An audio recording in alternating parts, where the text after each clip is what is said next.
Hello, Reagan. It's Monday. Happy Monday.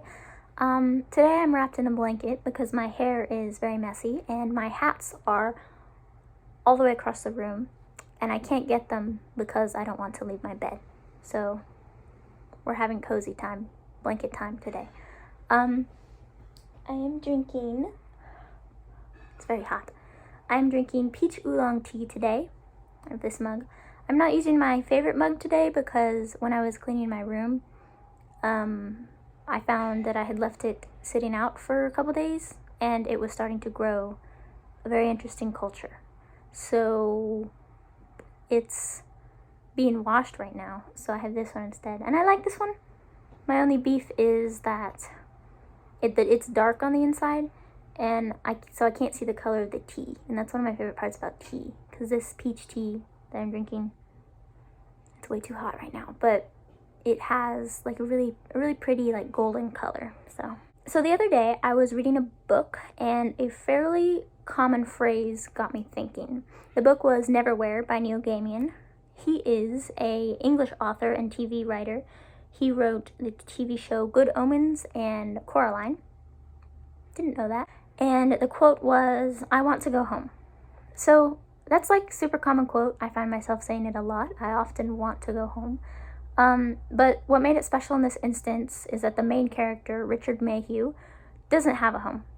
He used to have a home. He was your average London Joe, and then he helped this chick named Dor, because she was bleeding on the sidewalk. He helped her out, and then he turned invisible, and then a rather cranky middle-aged couple bought his apartment while he was taking a bath. Now he is wandering around in the invisible/underground version of London that regular Londoners can't see, and he's, doing the classic fantasy gallivant through the city with his classic fantasy gang of pals.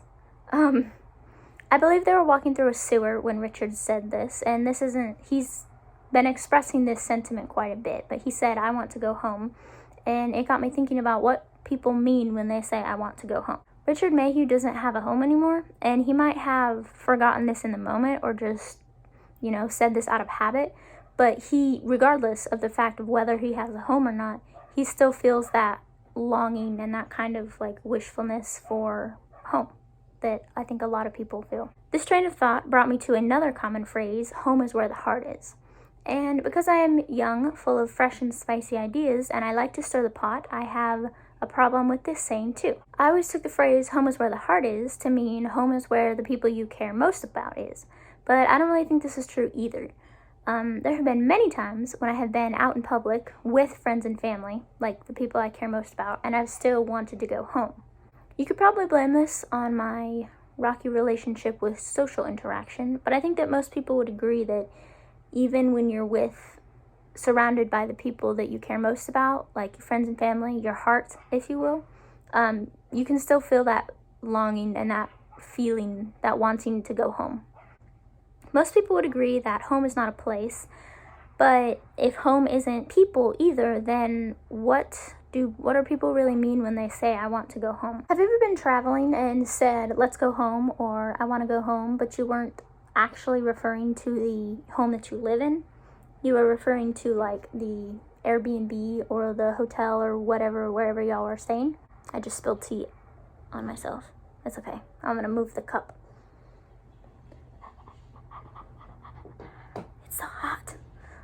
Okay. I think that when people say "I want to go home," they're actually saying "I want to be somewhere where I can relax and just chill and let my guard down." "I want to go home" doesn't really mean I want to go to the place where I live, or I want to be surrounded by my friends and family. I think it means I'm scared, tired, uncomfortable, I feel threatened, and I want to be safe. I want to go to my little safeness and curl up and nap, or just veg out. I think it's not so much of a place or like a group of people as it is just a state of being. Nobody says "I want to go home" when they're sitting around a campfire, snuggled in a blanket, full of campfire food and laughter, or when they're sitting on a window seat on their favorite airline watching it rain from above the clouds. People say I want to go home when they're feeling threatened, out of place, confused, or weary. So I guess to package it all up into a nice little orb of thought, home is not a place or a group of people or anything really tangible. It's a state of being that makes us feel safe, loved, comfortable, and warm, and it makes us, you know, like my blanket and my tea. Strike me down. This was a thought party with your local Sith Lord. I hope you enjoyed it. I'll see you Wednesday. Peace out, and I love you. Goodbye.